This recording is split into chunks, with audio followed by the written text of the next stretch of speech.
brought to you by 1AAuto.com, your source for quality replacement parts and the best service on the internet. Hi, I'm Mike from 1A Auto. I hope this how-to video helps you out. And next time you need parts for your vehicle, think of 1AAuto.com.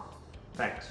In this video, we're going to show you how to replace the front hub bearing on this 2007 Audi A4, and it's the same for 2002 to 08 A4, as well as various other Quattro Audi models. And you're going to need a new bearing from 1AAuto.com, center cap removal tool or 90-degree pick, and various tools including multiple size sockets, Allen sockets, and wrenches, pry bar, some bungee cords or wire. We'll show you how to use those, penetrating oil, hammer, an M12 triple square or 12-point bit, hub puller and slide hammer, chisel, and bearing press. Using a 90-degree hooked pick, remove the center cap from your wheel. We also have the actual Audi tool for removing the center cap available on 1AAuto.com. Crack your lug nuts loose with a 17mm socket and a breaker bar. With the vehicle raised and supported, remove your lug bolts the rest of the way and take the wheel off.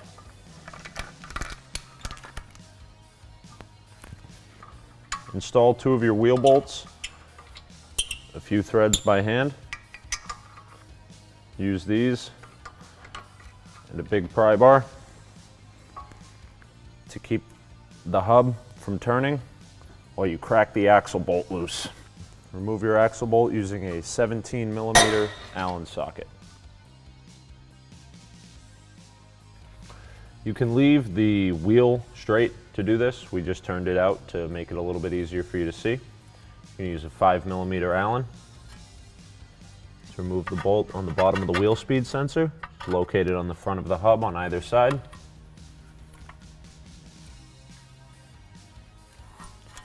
Remove the sensor from the hub. Some come out easier than others. If yours doesn't want to come out easily, you can work it side to side with a pair of pliers or try to get underneath it and pry out gently with a flat blade screwdriver.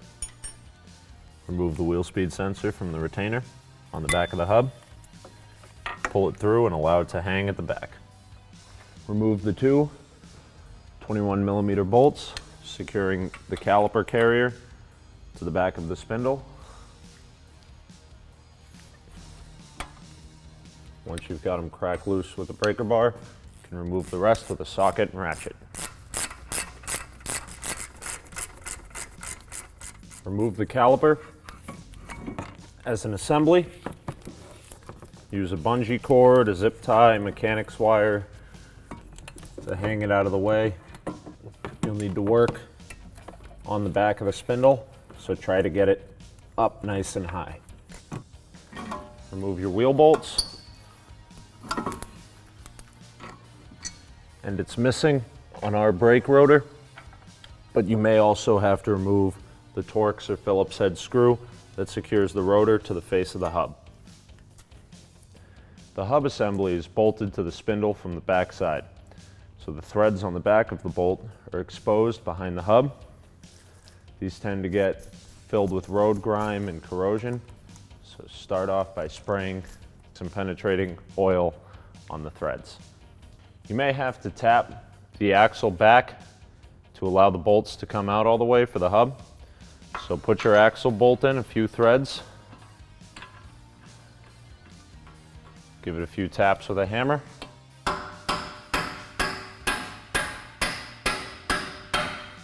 release the axle from the hub. Remove your bolt. Undo the 4 M12 triple square bolts, triple square bit. It's easiest to cut the wheel one way and access 2 bolts, then turn it all the way the other way to access the other 2. Triple squares are very easy to strip, so make sure they're seated in fully before you try to turn them.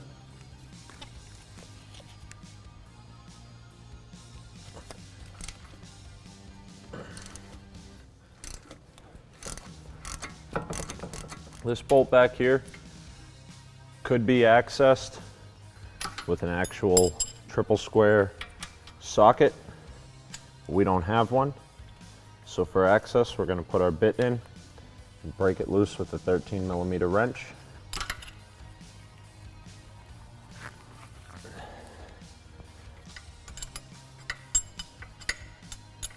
Once your axle's loose, if you can't get the bolts out all the way, you may have to pry it out just a little bit more.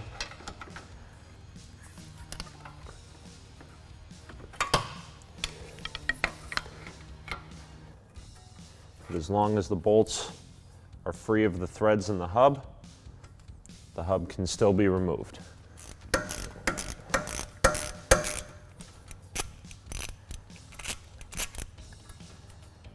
The best way to remove a hub is with a hub puller and slide hammer. If you don't have access to one, the back side of the hub can be worked off the spindle with a hammer and chisel. Line up your hub puller on the hub and install 3 lug bolts into the puller. Tighten your bolts flat onto the puller. These don't have to be all the way tight. It's best if they are, but if the puller can't go down all the way, just make sure that all the bolts are tightened evenly. Install your slide hammer into the puller. And hammer the hub out of the spindle.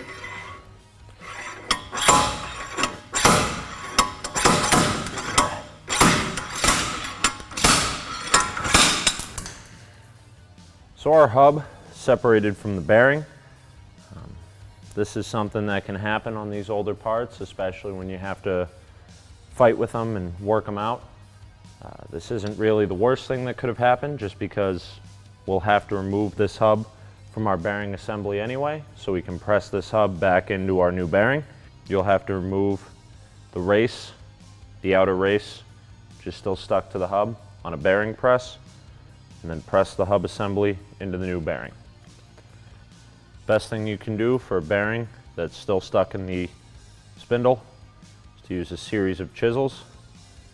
Get behind it, work it out of the hub. Very careful not to angle in and gouge into the aluminum of the spindle.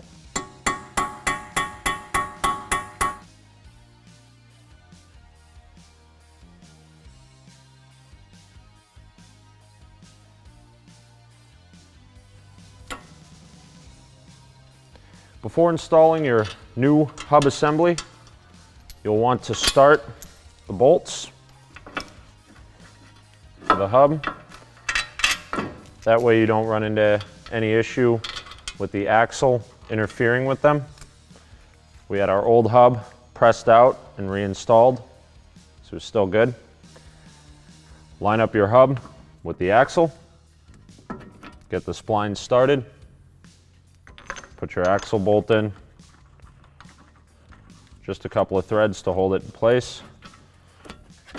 Using your M12 triple square bit, start running all the bolts to the new hub in.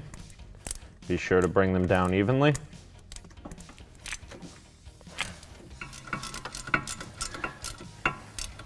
These bolts are torqued to yield. So after all 4 of them have been torqued to 80 Newton meters or 60 foot-pounds, you'll need to add 90 degrees of a turn. Be sure that these are new bolts or they will snap when they reach their torque point.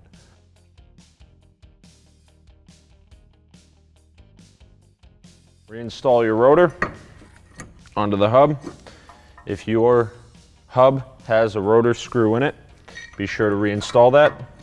Otherwise, we can just use 2 lug bolts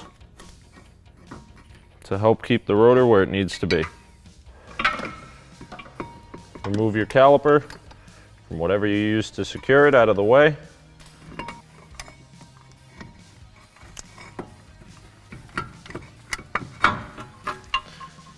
Start your 2 caliper bolts by hand. Torque the brake caliper carrier to the spindle 140 foot-pounds.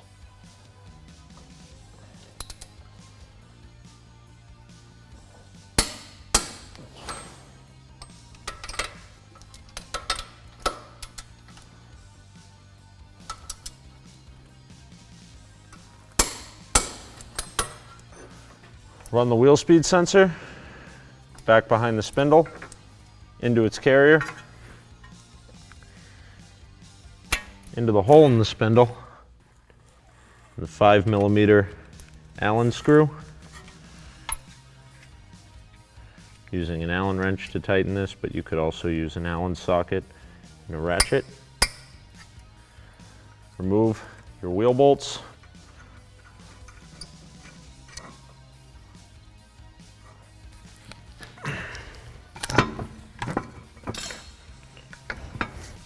The 17mm socket. Reinstall your wheel. Torque the lug bolts to 90 foot-pounds in a cross pattern.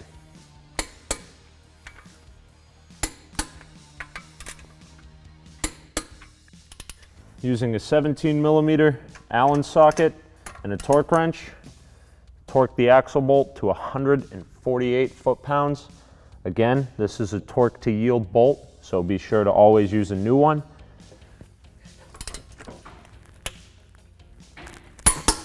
Once it's torqued, we'll add an additional 180-degree turn.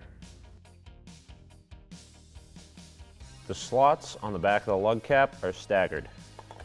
Be sure to align them before installing. Thanks for tuning in. We hope this video helped you out. Next time you need parts for your car, please visit 1aauto.com. Also check out our other helpful how-to as well as diagnosis videos.